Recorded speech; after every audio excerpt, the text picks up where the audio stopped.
Comida e cultura.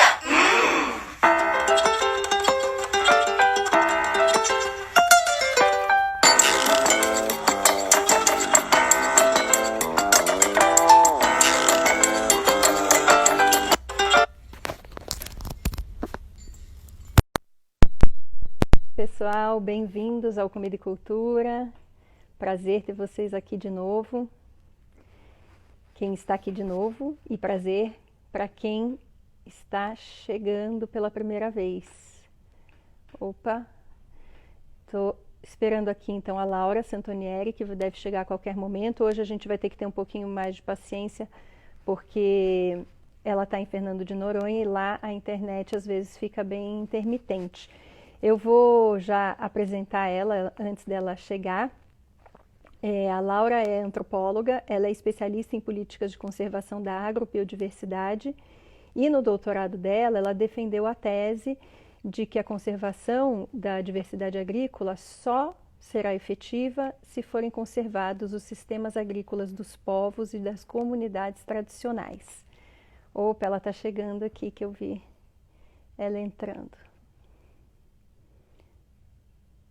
Deixa eu achar a Laura aqui.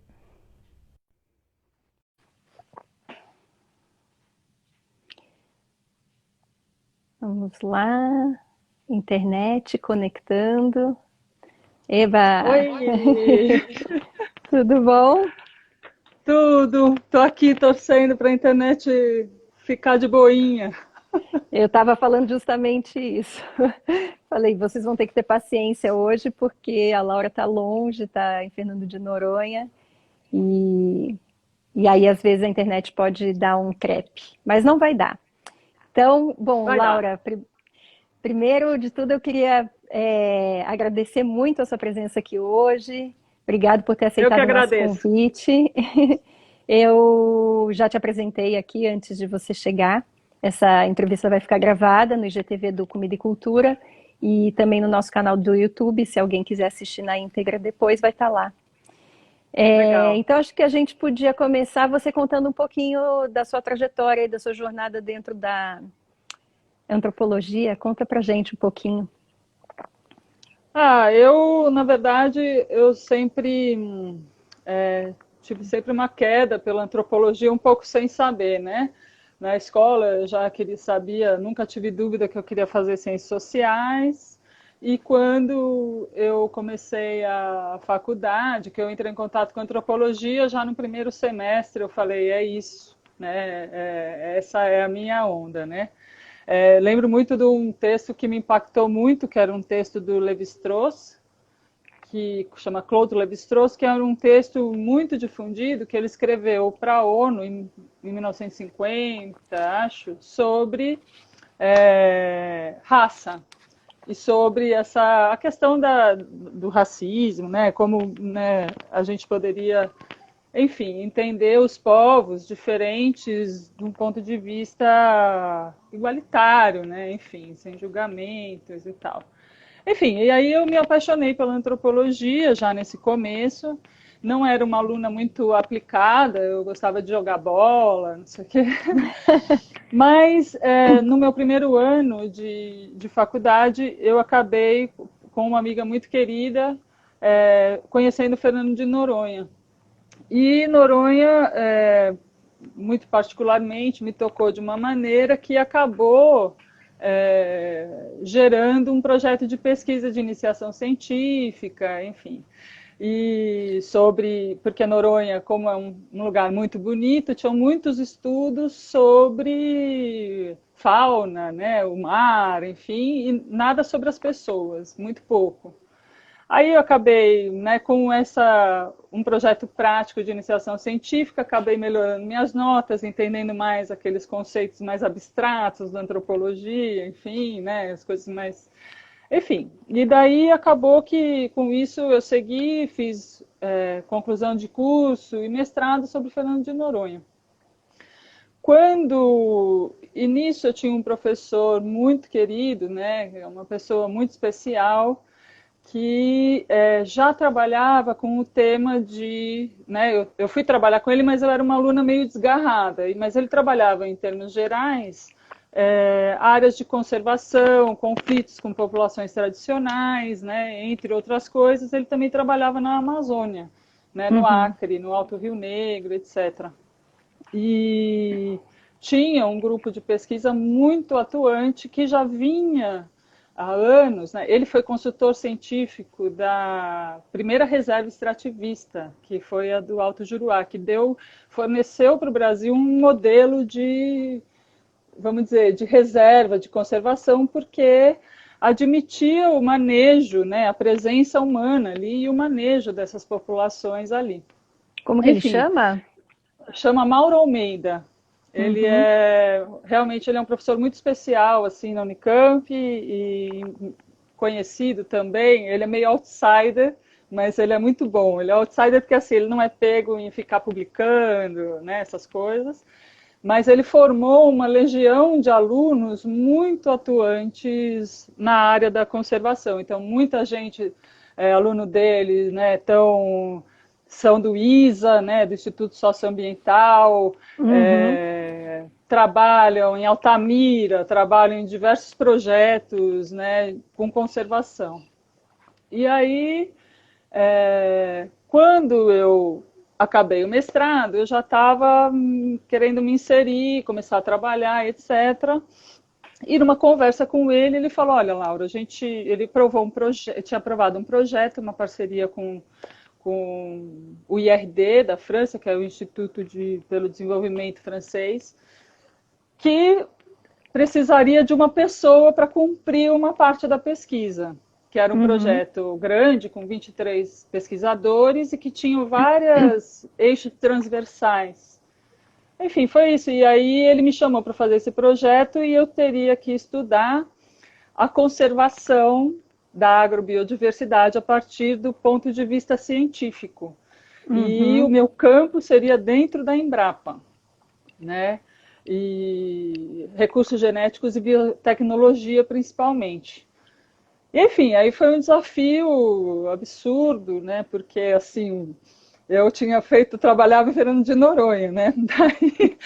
Aí acabei indo para a Embrapa, e num centro, né, que é tido pelos próprios embrapianos, vamos dizer assim, como um centro muito fechado, colado na Embrapa Sede, né, e que conserva os recursos que a gente conhece como, a gente chama de recursos genéticos do Brasil.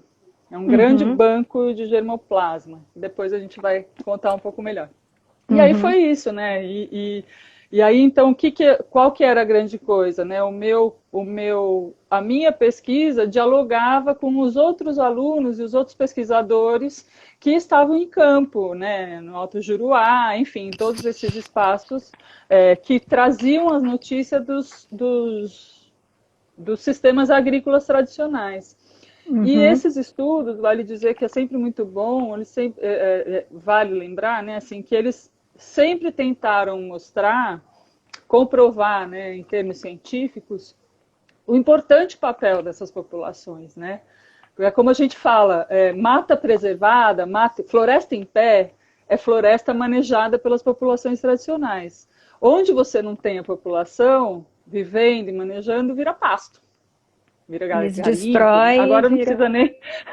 Agora nem precisa de muito para virar garimpo, mas assim, era sempre mostrando como a importância dessas populações e que muitos locais, por exemplo, que a gente tem como de alta diversidade biológica e tudo, foram ocupadas pelos ameríndios muitos milhares de anos atrás. Então tem as terras pretas da Amazônia, que se fala que é super rica, mas foram encontrados ali vestígios humanos, né? Então, assim, o papel humano dentro desse processo, né, de conservação. Aí foi isso, aí foi para esse projeto esse doutorado, que durou muito tempo, porque eu tive muita crise, mas depois no final deu certo. Muito certo, né? Aliás, eu tive a oportunidade de ler e adorei, a gente já vai entrar nesse assunto. Mas quando eu comecei a conversar com a Laura sobre tudo isso, sério. Que legal, fico feliz. Eu também. Quando a gente começou a conversar sobre esses assuntos, né, você me emprestou um livro para ler, que eu gostei muito, chamado Escândalo das Sementes, do Pat Mooney, né? E ele Isso. conta para a gente um pouquinho sobre essa questão, né, do domínio que existe na produção dos alimentos e que muita gente nem sabe, né? Quando você me Sim. contou, eu tinha uma vaga ideia, né? Eu trabalho com comida e alimentos já há muito tempo, né? Com restaurante, e aí depois entrando no comida e cultura que eu comecei a me interessar. Eu e a Priscila, né? Que também é do comida e cultura, a gente Aham. começou a se interessar bastante sobre isso e a gente te encontrou e você deu um monte de luz para gente, né? Então eu queria que você contasse Thanks. para esse público aí mais leigo que talvez esteja assistindo a gente também, mas que é muito importante saber sobre isso, né? Entender um pouquinho, em linhas gerais, qual é essa história, né? O que que isso significa? Eu até tenho o livro aqui, ó, tá aqui, se alguém quiser ver esse livro Eba! aqui. Tá aqui, bem cuidado.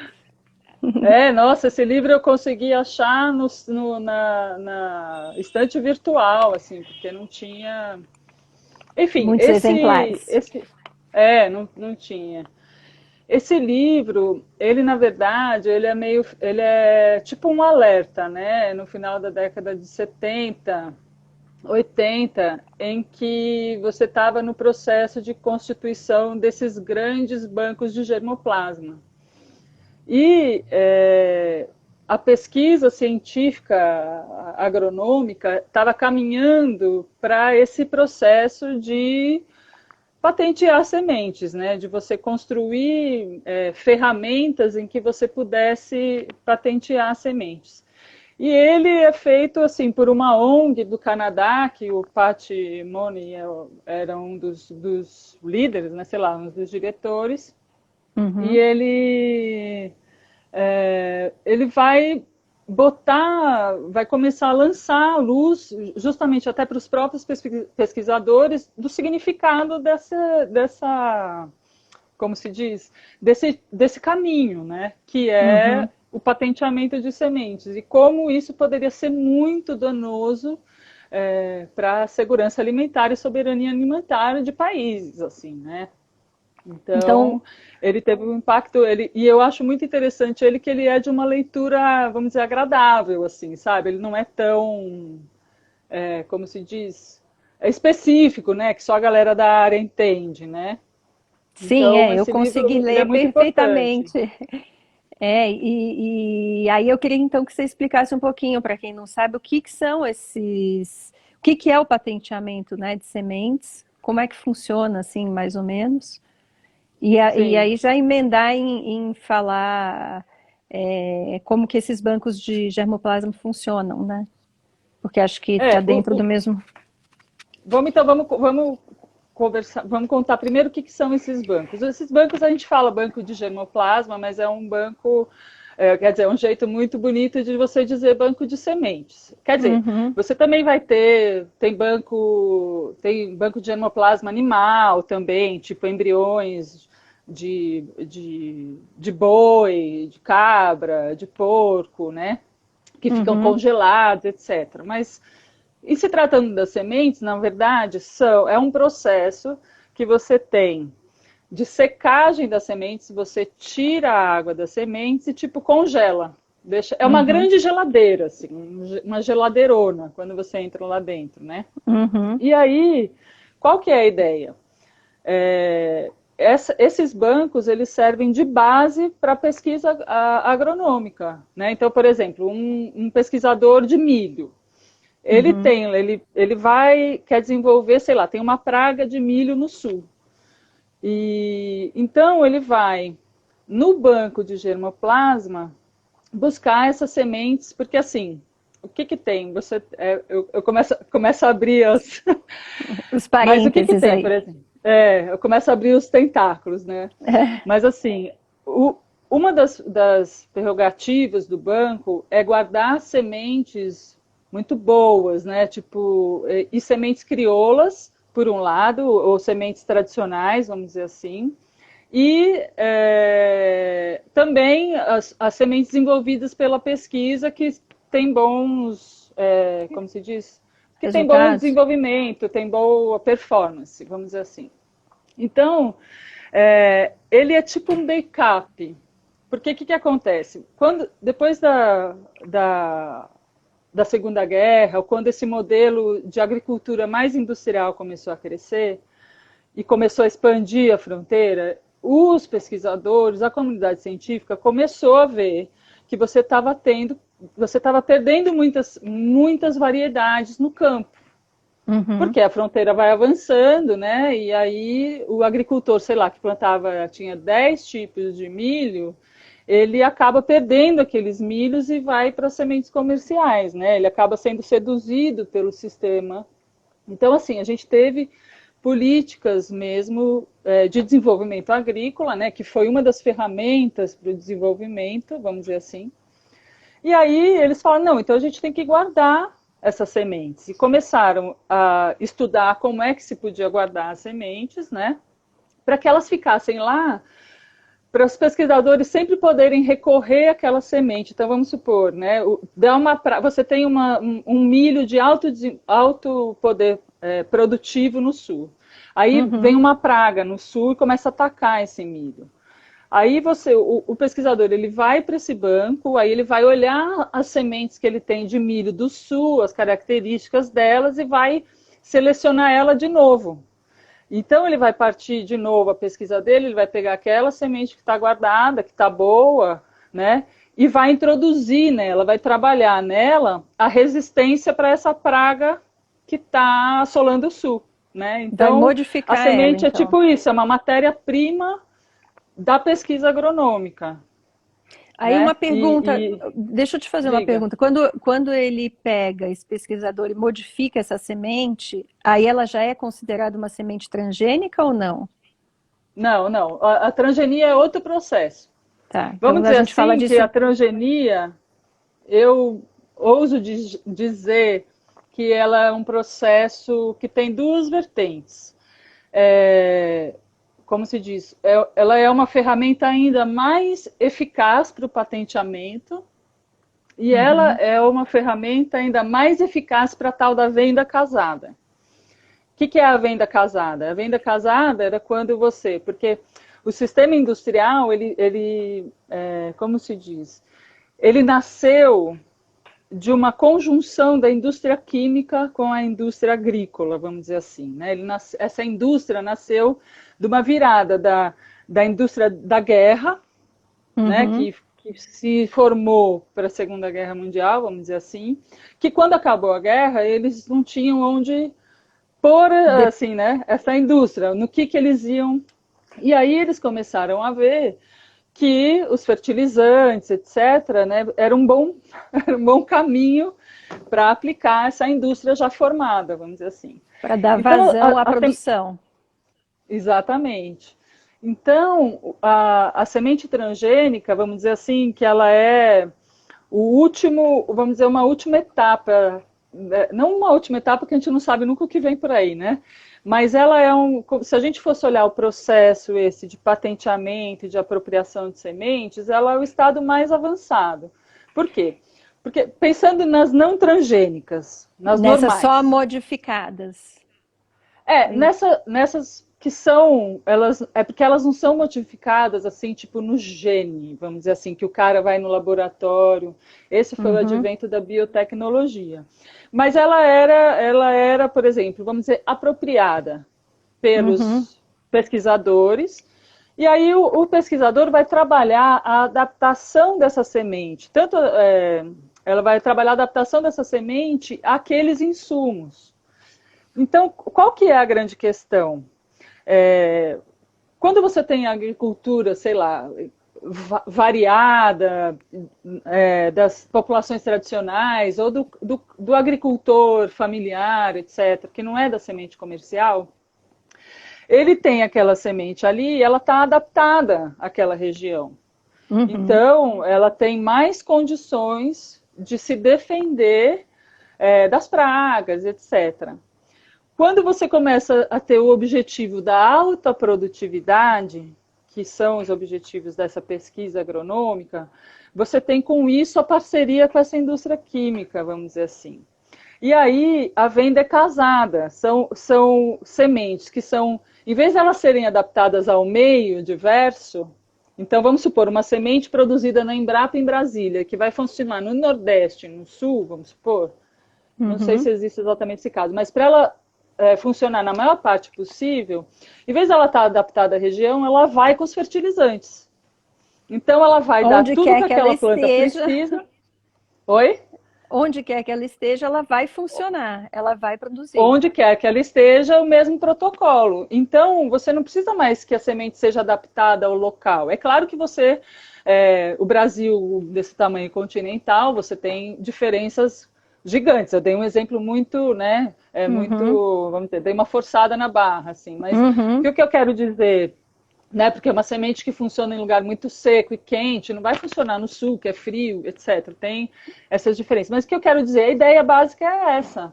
Você não precisa mais necessariamente adaptar localmente. Você leva os insumos e os agrotóxicos vão fazer a adaptação. Vão matar tudo que tem em volta e vão dar todos os nutrientes para aquela planta. Então, isso seria essa venda casada que já veio lá, final da década de 70, 80, quer dizer, que começam as pesquisas lá um pouco antes da Segunda Guerra, né?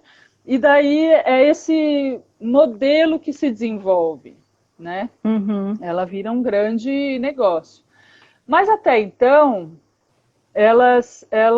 por exemplo, pode ser que o agricultor consiga adaptar aquela semente local e vamos supor, ela não tem os insumos, mas a espiga de milho sobrevive, daí ele pega aquela espiga de milho, faz semente, planta de novo, vai adaptando e pode ser que ele se livre da necessidade dos insumos, vamos dizer assim. uhum. É um pouco difícil, porque elas realmente são adaptadas, né? Por exemplo, outro dia Então, quer dizer, aqui ele fica eu plantei, preso, né? Ele fica preso a essa situação, ele não fica consegue. preso, exato. E assim, isso tem a ver muito com o modelo de desenvolvimento econômico, né? Tipo assim, orientações que a própria ONU deu para o mundo inteiro. Tem uma série de questões políticas bem complicadas, assim. Uhum, Por exemplo, o Brasil antes da Segunda Guerra, a América Latina antes da Segunda Guerra, ela era praticamente autossuficiente, os países eram autossuficientes, eles precisavam de uma outra coisa. E hoje isso é impensável, né? Porque você teve uma divisão de produção mundial que a gente hoje depende de quase tudo vem de fora, né? uhum. Não que quase tudo vem de fora, né? Mas assim, né? Que a gente sabe que a agricultura familiar ela alimenta o Brasil, mas assim você tem um incentivo, né, para a monocultura, enfim. Mas aí voltando para as transgênicas, o que acontece? A transgênica ela já é um outro processo. Ela é um processo que vem com o advento da biotecnologia e que você insere no gene da planta, né? Você modifica o gene da planta para que ela sobreviva àquele agrotóxico ou aquele veneno e para que ela Uhum, não se desenvolva sem ele nem a pau, uhum, entendeu? Então, essa, vamos dizer, seria a pegada maior do transgênico, que veio com uma desculpa de que com os transgênicos seria necessário menos agrotóxico, mas os estudos mostram que não, né? Que a planta vai ficando cada vez mais dependente e ela vai pedindo cada vez mais veneno, né? Você tem cada vez mais. E aí você tem uma coisa muito cruel, que é isso: a planta ela simplesmente não vai para frente se o cara não comprar todo o pacote. uhum. Então é bem cruel assim o sistema, sabe? E acho Eu, que eu- do ponto de vista da segurança alimentar também. eu li na dissertação um dado incrível que você deu, que eu achei muito interessante, que as agricultoras indígenas do Médio Rio Negro, onde elas fazem agricultura lá, elas têm acima de 120 variedades de mandioca, não é isso? Tem E um estudo, E entre os agricultores da mesma região ali, comerciais, os agricultores do Acre, essa variedade cai para três tipos, assim. Por que que isso é. acontece, então? Justamente porque, assim, quando você pensa, vamos supor, quando você pensa uma roça de uma agricultora lá no meio da floresta, vamos dizer, né? Uhum, O que tem é que essas roças, elas são produzidas, elas têm vários... Primeiro que assim, a gente acaba não separando cultura e agricultura, né? A cultura local, o saber local, a agricultura faz parte da sociabilidade das pessoas. Então, uhum. por exemplo, essas agricultoras, elas têm uma coleção gigante, porque tem a rede de afinidade delas, ela ganhou da comadre, né, do amigo, veio da família, etc. Tem um gosto assim estético pela beleza das mandiocas, né? Aí tem usos variados das mandiocas. Então, quando você pensa na agricultura conectada com a cultura, você consegue ver de fato que ali a mandioca é muito mais do que um alimento, né? O biju, né? Ela Uhum. está ali, ela participa da sociabilidade, ela faz parte da sociabilidade dessas agricultoras, né? E é isso, são texturas, cores. Desculpa, tem uma questão da segurança alimentar que são ciclos diferentes, então, para poder colher a mandioca em várias épocas, tem mandiocas de ciclo mais longo, mandiocas de ciclo mais curto. Quando você vai mais para perto da cidade, em que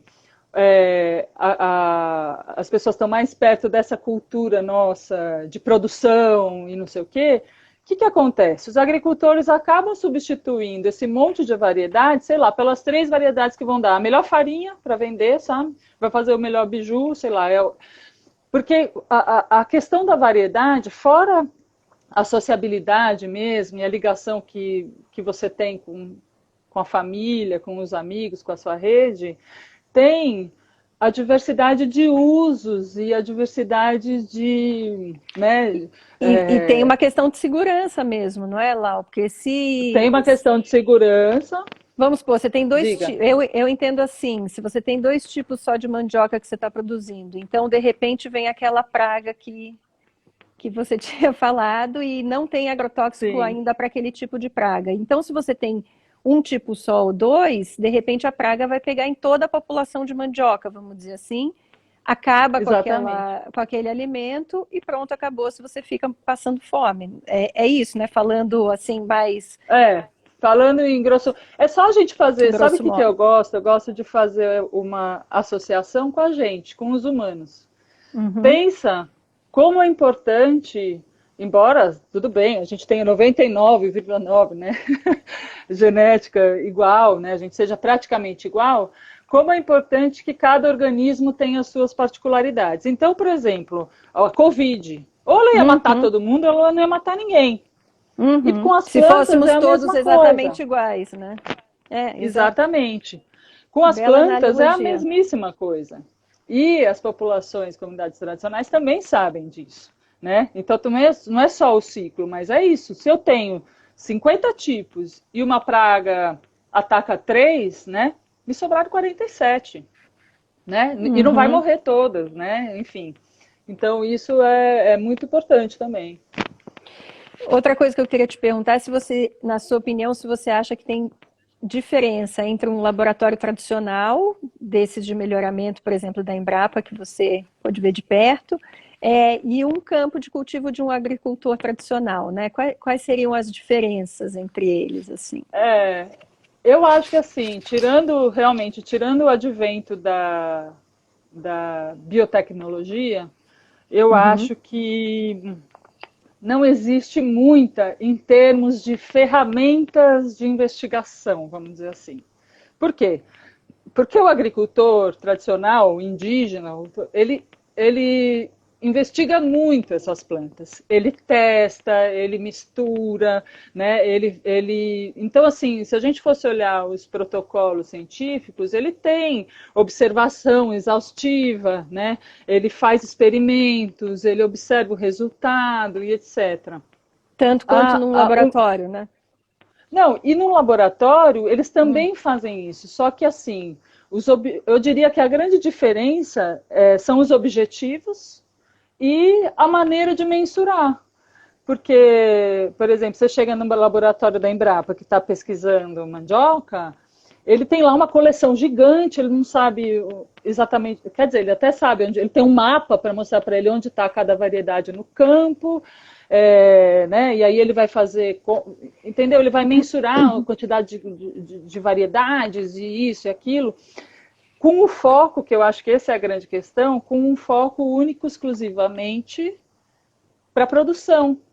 Tanto que você tem uma das grandes características da agricultura, vamos dizer, industrial e das populações tradicionais, é que a produção, né, o milho, a mandioca, ela é muito mais nutritiva e saborosa.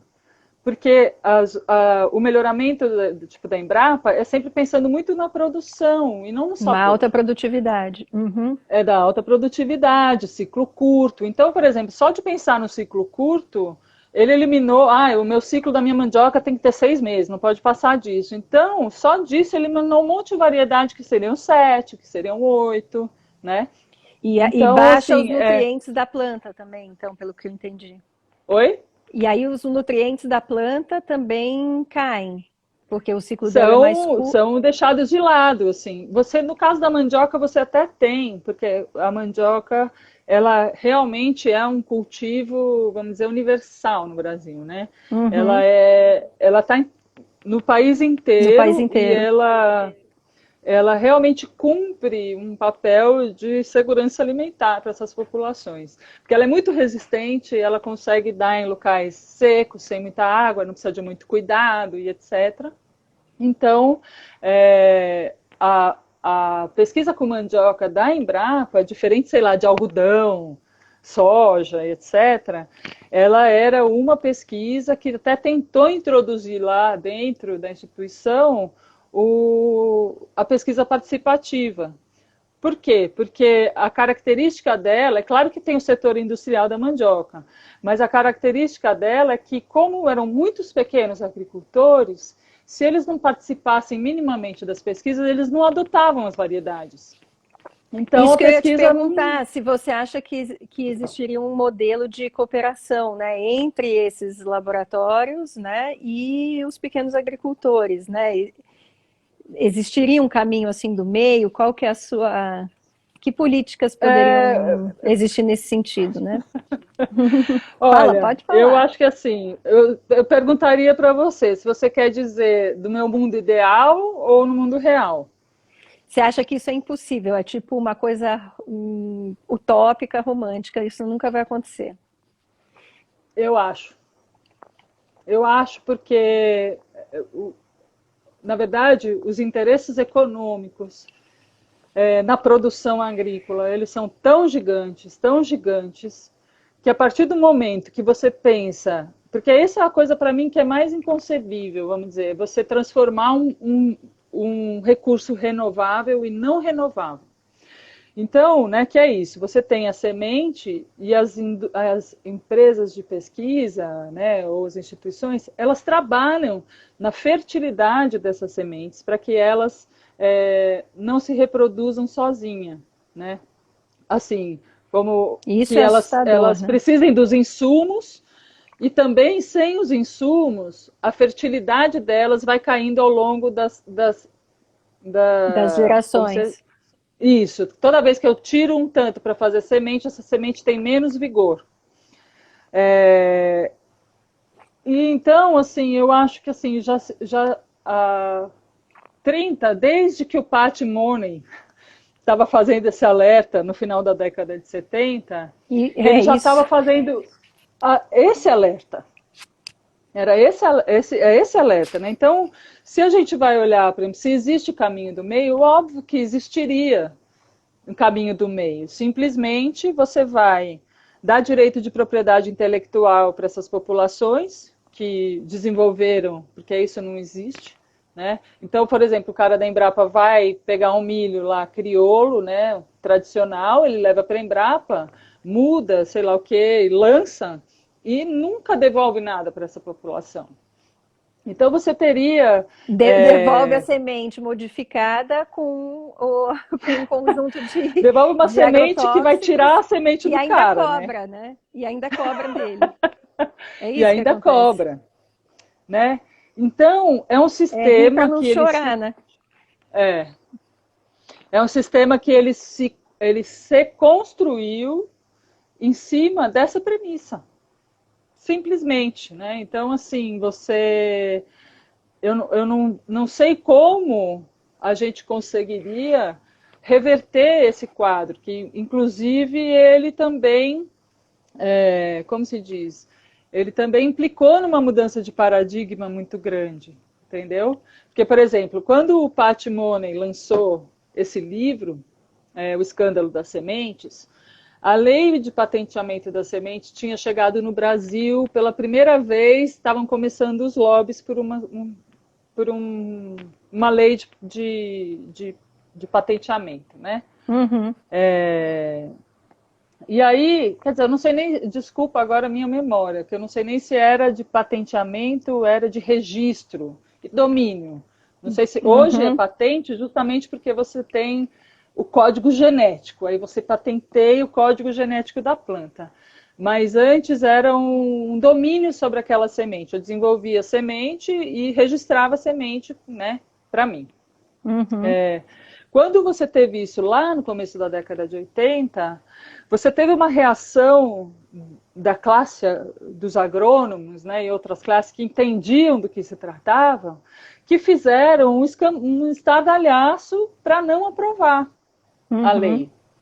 E hoje você tem o patenteamento sido dado em cursos de formação de agronomia, né? Pois Você é. tem os pesquisadores trabalhando com essa premissa.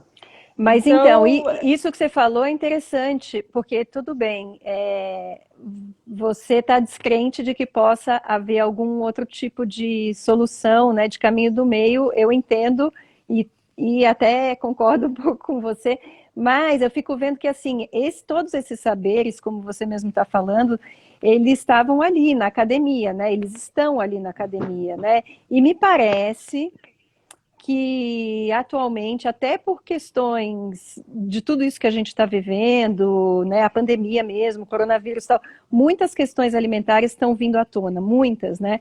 E a muitas. população, a ponta, né, não só a academia, mas a ponta está começando a pensar sobre isso, a falar sobre isso, até porque muitas populações vulneráveis estão passando momentos complicados, então tem muita gente se juntando para cooperar, para ajudar.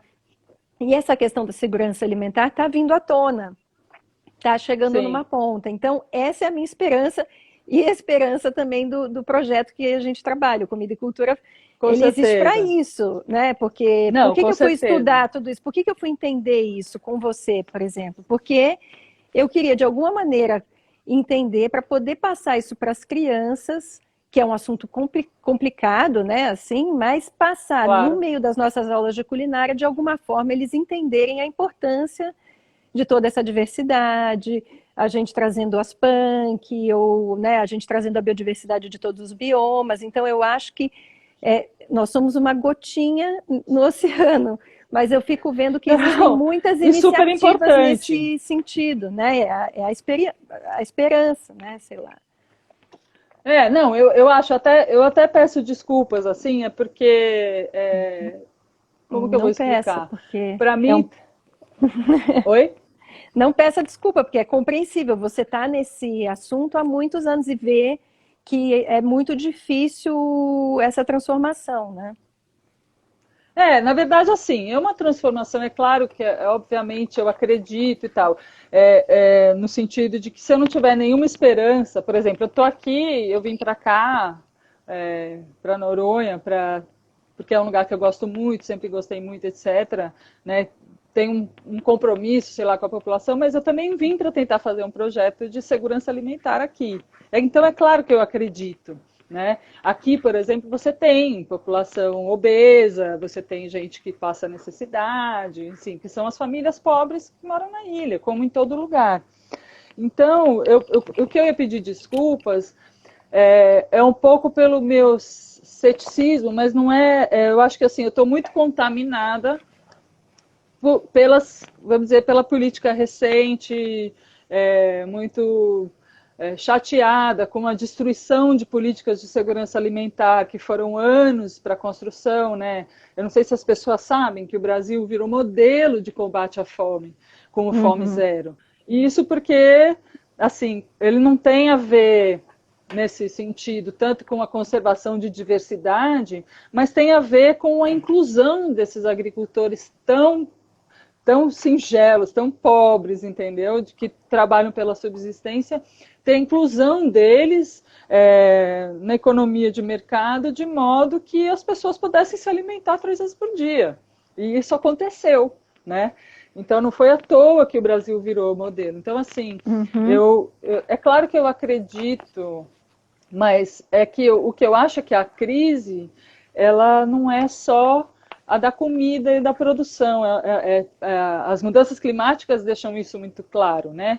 É uma crise geral do consumo exacerbado de muita coisa que a gente não precisa, né? A comida está dentro disso, né? Então, assim, Certamente. como acho que é a história do papel do capital nas coisas essenciais da vida dos cidadãos do mundo, né? Sim, está Assim, tudo então, interligado. A gente vem, existe até tudo. um termo que não é a pandemia, né? Não sei se você conhece esse termo de sindemia, né? Que é a Não. sindemia. A sindemia seria justamente essa crise, não só da obesidade, como a crise do meio ambiente. Todas essas crises juntas estão interligadas e dizem respeito a uma mesma coisa, que não é só a questão alimentar, mas é isso que você está falando, a questão do consumo exacerbado, né? Porque é isso, o sistema que a gente vive, financeiro, ele pressupõe que a gente vai comprar sem precisar usar. É isso, né? Só isso. Exatamente. É. Então, outro dia eu estava conversando com a Roberta Mourão, semana passada, que é do Loa Terra, ela falou isso, que ela era publicitária, hoje em dia ela é permacultora. Ela falou uma coisa muito legal, né? Que quando ela era publicitária, ela justamente, quando ela estava na faculdade, ela estava aprendendo a vender, independente se a pessoa precisa comprar ou não, né? E a permacultura Exato. é exatamente o contrário disso, né? Você entender que tudo que tem ali naquele espaço está interligado e precisa de um uso, né? É isso. Então, Exato, basicamente, exato. o que a gente tem que mudar é isso, né? Então, na verdade, eu peço desculpa no sentido, quando eu falei desculpa e tal, era um pouco porque eu realmente fiquei. É muito. O que dá essa descrença? É quando você vê, por exemplo, exatamente esse exemplo das sementes, né? Do registro das sementes e tal, o domínio, de você começar a dominar, o que ele mostra? Ele mostra o processo, vamos dizer, no começo, tomando força, a galera avisando, falando sobre isso. Mesmo assim, você teve um paradigma científico e de desenvolvimento construído em cima disso, ao custo da segurança alimentar da humanidade, entendeu? Para o benefício de 8 empresas de sementes no mundo. E aí, quando você olha e você fala, pô, passaram 40 anos, passaram 50 anos, tudo só.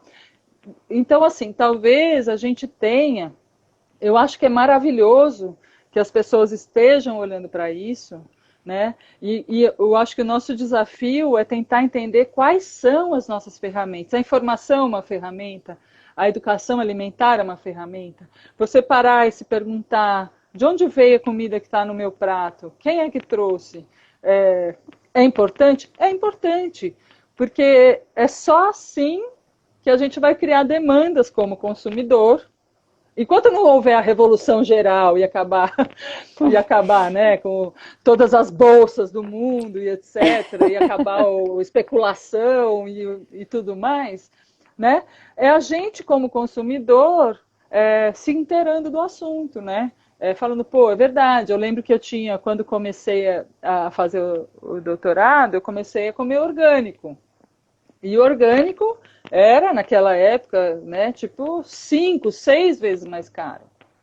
Aí eu lembro que uma amiga virou e falou assim, ah, não, mas é muito caro, não sei o que. Eu falei, ó, é o seguinte, tem duas coisas. Prefiro comer orgânico e não ter que usar remédio, ou seja, eu me nutri o meu organismo com qualidade, e isso Uhum. vai evitar que eu fique doente, por exemplo. E, ao mesmo tempo, é a minha consciência como consumidora, como cidadã, eu quero ajudar a criar a demanda. Então, eu vou pagar mais caro. Esse alface, eu sei que veio do Joãozinho, ali do Cinturão Verde.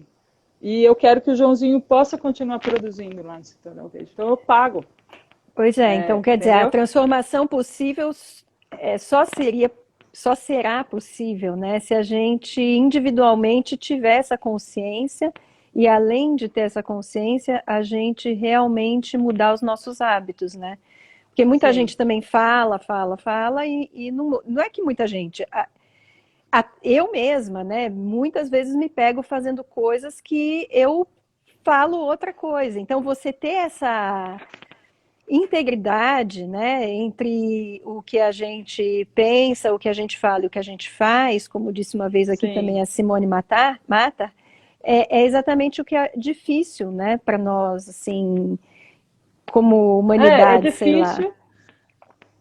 É difícil e eu acho que a gente tem que pensar, por exemplo, quando a gente olha em termos estruturais. Por isso que você vai ter uma, como se diz, uma clivagem. Por isso que você vai ver que as populações mais carentes é que mais sofrem, menos têm opção, né? Por quê? Porque o que acontece? É como você, por exemplo, culpar o obeso porque ele é obeso. Quando, na Uhum. verdade, a disponibilidade de alimento industrializado é muito mais fácil, melhor. A gente tem a Mais propaganda barata. falando isso pra gente, né? Hoje é mais barato. E Sim, o aí pessoal aqui, você tem. Oi? desculpa te cortar, mas é que eu estou dizendo que é exatamente o que o pessoal do Bendita Semente está falando aqui, né? Que isso que eu falei é real, mas que também precisa de política pública, que é isso que você está falando. Exatamente. Então, como é que você tem, por exemplo, você tem esse conceito de desertos alimentares na cidade. O cara mora, sei lá, no Grajaú, Zona Sul, e não tem feira livre. E os mercadinhos só vendem nuggets sadia. Ele não tem o dinheiro para pegar o ônibus e ir para o Serasa, ou ir para uma feira livre, entendeu? Então você tem um. É muito cruel isso, sabe? Porque, de alguma maneira, é claro que recai sobre as escolhas do indivíduo, quando a gente tem consciência o acesso, mas também recai por uma estrutura muito gigante. Como se diz, né? Na cabeça do cara.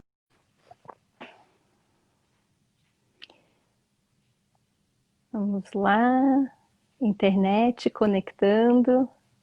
Eba, Oi! tudo bom?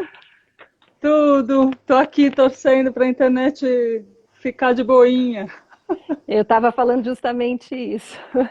Falei, vocês vão ter que ter paciência hoje, porque a Laura está longe, está em Fernando de Noronha, e, e aí às vezes a internet pode dar um crepe, mas não vai dar. Então, bom, Vai dar. Laura, primeiro de tudo eu queria agradecer muito a sua presença aqui hoje. Obrigado por ter Eu que aceitado o nosso agradeço. convite. Eu já te apresentei aqui antes de você chegar. Essa entrevista vai ficar gravada no IGTV do Comida e Cultura e também no nosso canal do YouTube. Se alguém quiser assistir na íntegra depois, vai estar lá. Legal. Então, acho que a gente podia começar você contando um pouquinho da sua trajetória e da sua jornada dentro da antropologia. Conta pra gente um pouquinho. Na verdade, eu sempre tive sempre uma queda pela antropologia, um pouco sem saber, né? Na escola eu já sabia, nunca tive dúvida que eu queria fazer ciências sociais. E quando eu comecei a faculdade, que eu entrei em contato com antropologia, já no primeiro semestre eu falei, é isso, né?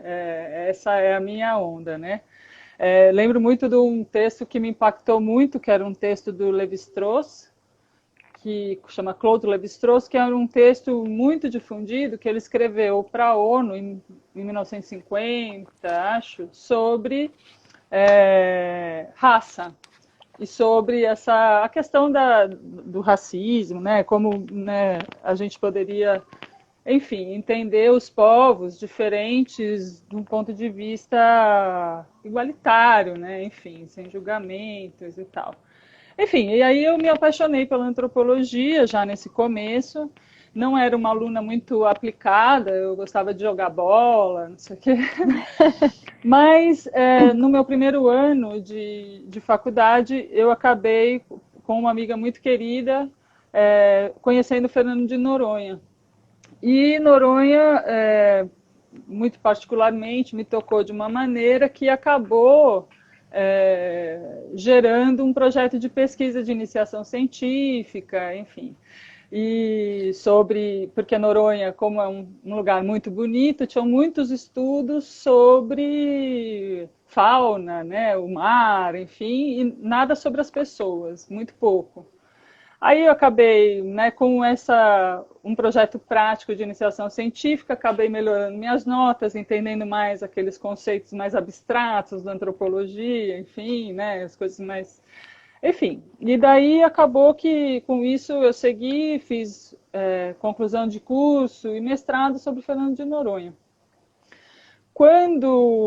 Nisso eu tinha um professor muito querido, né, uma pessoa muito especial, que já trabalhava com o tema de... Né, eu fui trabalhar com ele, mas eu era uma aluna meio desgarrada, mas ele trabalhava em termos gerais, áreas de conservação, conflitos com populações tradicionais, né, entre outras coisas. Ele também trabalhava na Amazônia, né, no Acre, no Alto Rio Negro, etc.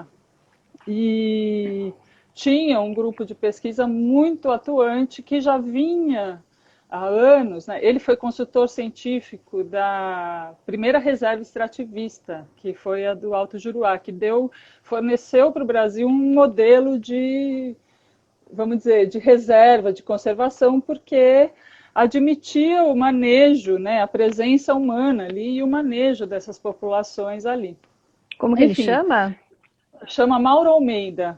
Ele realmente ele é um professor muito especial assim na Unicamp e conhecido também. Ele é meio outsider, mas ele é muito bom. Ele é outsider porque assim, ele não é pego em ficar publicando, né, essas coisas. Mas ele formou uma legião de alunos muito atuantes na área da conservação. Então, muita gente, aluno dele, né, são do ISA, né, do Instituto Socioambiental, trabalham em Altamira, trabalham em diversos projetos, né, com conservação. E aí, quando eu acabei o mestrado, eu já estava querendo me inserir, começar a trabalhar, etc. E numa conversa com ele falou, olha, Laura, ele tinha aprovado um projeto, uma parceria com o IRD da França, que é o Instituto pelo Desenvolvimento Francês, que precisaria de uma pessoa para cumprir uma parte da pesquisa, que era um projeto grande, com 23 pesquisadores, e que tinha vários eixos transversais. Enfim, foi isso. E aí ele me chamou para fazer esse projeto e eu teria que estudar a conservação da agrobiodiversidade a partir do ponto de vista científico. E o meu campo seria dentro da Embrapa, né? E recursos genéticos e biotecnologia, principalmente. Enfim, aí foi um desafio absurdo, né? Porque, assim, eu trabalhava em Fernando de Noronha, né? Aí acabei indo para a Embrapa, e num centro, né, que é tido pelos próprios embrapianos, vamos dizer assim, como um centro muito fechado, colado na Embrapa Sede, né? E que conserva os recursos que a gente conhece como, a gente chama de recursos genéticos do Brasil.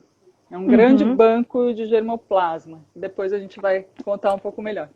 E aí foi isso, né? E aí, então, qual que era a grande coisa, né?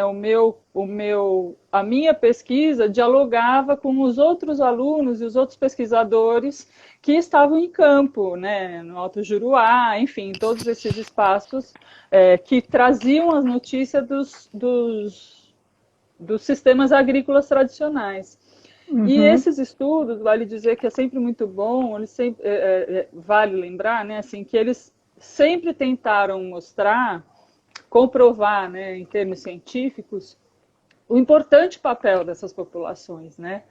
É como a gente fala, mata preservada, floresta em pé, é floresta manejada pelas populações tradicionais.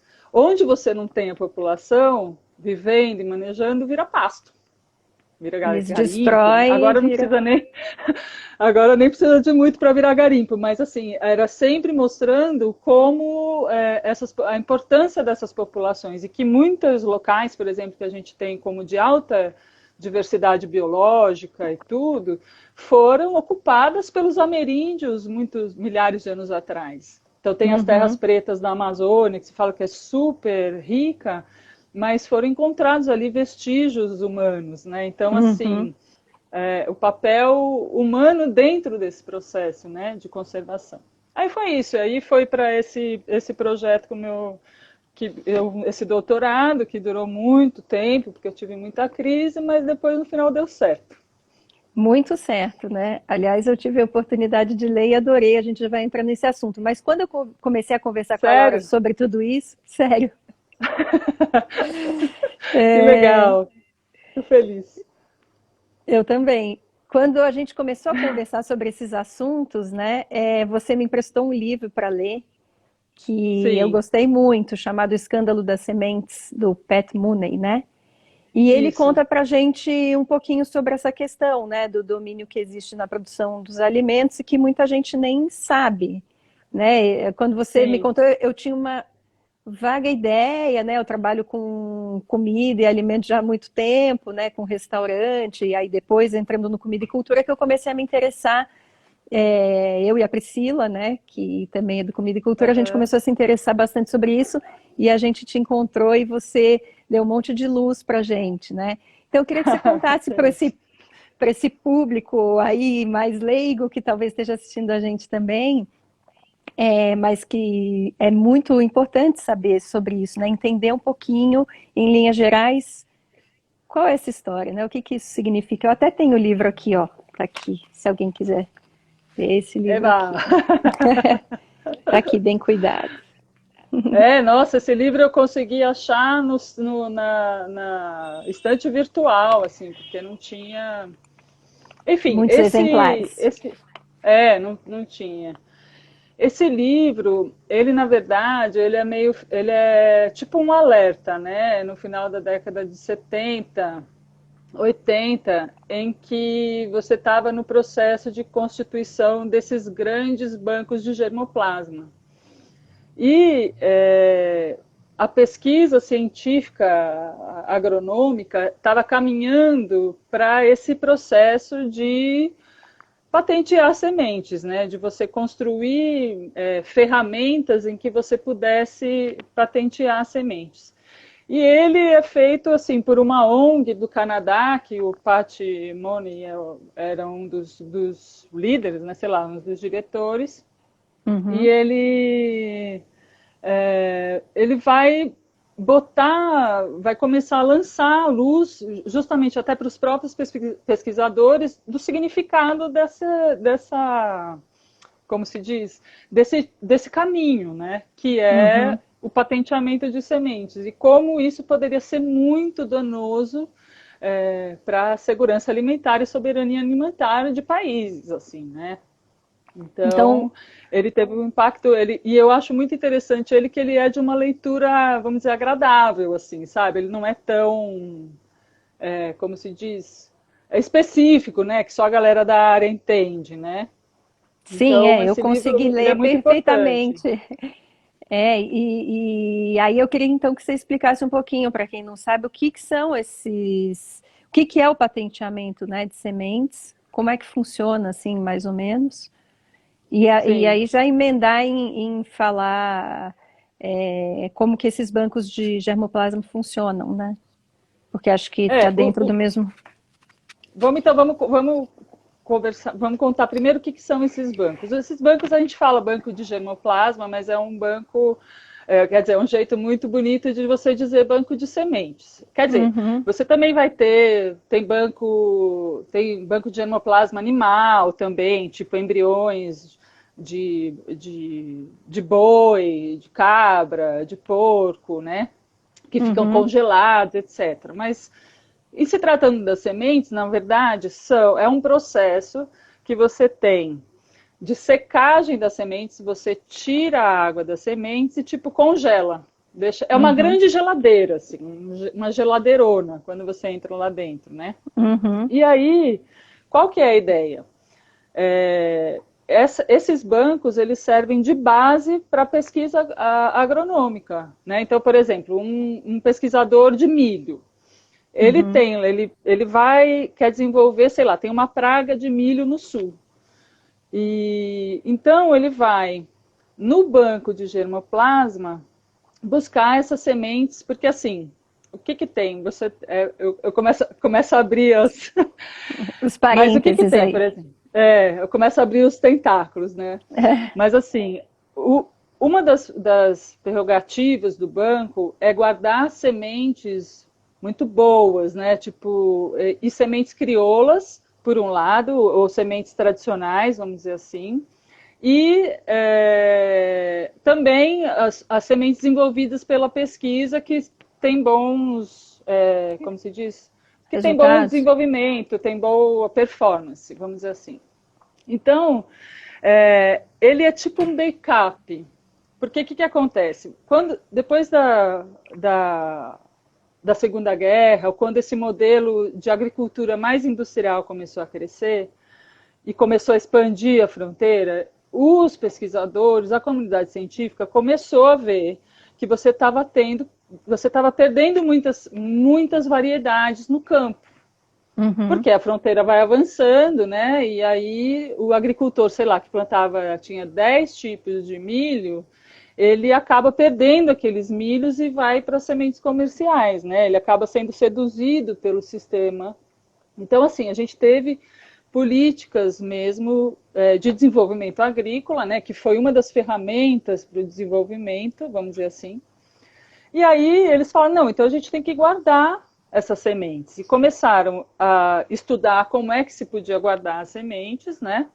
Para que elas ficassem lá, para os pesquisadores sempre poderem recorrer àquela semente. Então, vamos supor, né? Você tem um milho de alto poder produtivo no sul. Aí vem uma praga no sul e começa a atacar esse milho. Aí o pesquisador, ele vai para esse banco, aí ele vai olhar as sementes que ele tem de milho do sul, as características delas e vai selecionar ela de novo. Então ele vai partir de novo a pesquisa dele, ele vai pegar aquela semente que está guardada, que está boa, né? E vai introduzir nela, vai trabalhar nela a resistência para essa praga que está assolando o sul, né? Então modificar a semente ela, é então. tipo isso, é uma matéria-prima da pesquisa agronômica. Aí né? uma pergunta, deixa eu te fazer uma Diga. pergunta. Quando ele pega esse pesquisador e modifica essa semente, aí ela já é considerada uma semente transgênica ou não? Não. A transgenia é outro processo. Tá, então Vamos a dizer gente fala assim que disso. a transgenia, eu ouso dizer que ela é um processo que tem duas vertentes. Como se diz, ela é uma ferramenta ainda mais eficaz para o patenteamento e ela é uma ferramenta ainda mais eficaz para a tal da venda casada. O que é a venda casada? A venda casada era quando porque o sistema industrial, como se diz, ele nasceu de uma conjunção da indústria química com a indústria agrícola, vamos dizer assim. Né? Essa indústria nasceu de uma virada da indústria da guerra, né? que se formou para a Segunda Guerra Mundial, vamos dizer assim, que quando acabou a guerra, eles não tinham onde pôr assim, né? essa indústria, no que eles iam. E aí eles começaram a ver que os fertilizantes, etc., né, era um bom caminho para aplicar essa indústria já formada, vamos dizer assim. Para dar Então, vazão à produção. Exatamente. Então, a semente transgênica, vamos dizer assim, que ela é vamos dizer, uma última etapa, não uma última etapa que a gente não sabe nunca o que vem por aí, né? Mas ela é se a gente fosse olhar o processo esse de patenteamento e de apropriação de sementes, ela é o estado mais avançado. Por quê? Porque pensando nas não transgênicas, nas Nessas só normais. modificadas. Nessas que são, é porque elas não são modificadas assim, tipo no gene, vamos dizer assim, que o cara vai no laboratório. Esse foi o advento da biotecnologia. Mas ela era, por exemplo, vamos dizer, apropriada pelos pesquisadores.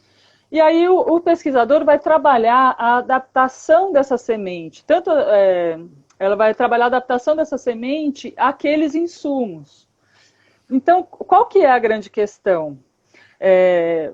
Quando você tem agricultura, sei lá, variada, das populações tradicionais, ou do agricultor familiar, etc., que não é da semente comercial, ele tem aquela semente ali e ela está adaptada àquela região. Então, ela tem mais condições de se defender das pragas, etc. Quando você começa a ter o objetivo da alta produtividade, que são os objetivos dessa pesquisa agronômica, você tem com isso a parceria com essa indústria química, vamos dizer assim. E aí a venda é casada, são sementes que são, em vez de elas serem adaptadas ao meio diverso, então vamos supor uma semente produzida na Embrapa em Brasília, que vai funcionar no Nordeste, no Sul, vamos supor, não sei se existe exatamente esse caso, mas para ela funcionar na maior parte possível, em vez de ela estar adaptada à região, ela vai com os fertilizantes. Então ela vai dar tudo que aquela planta precisa. Oi?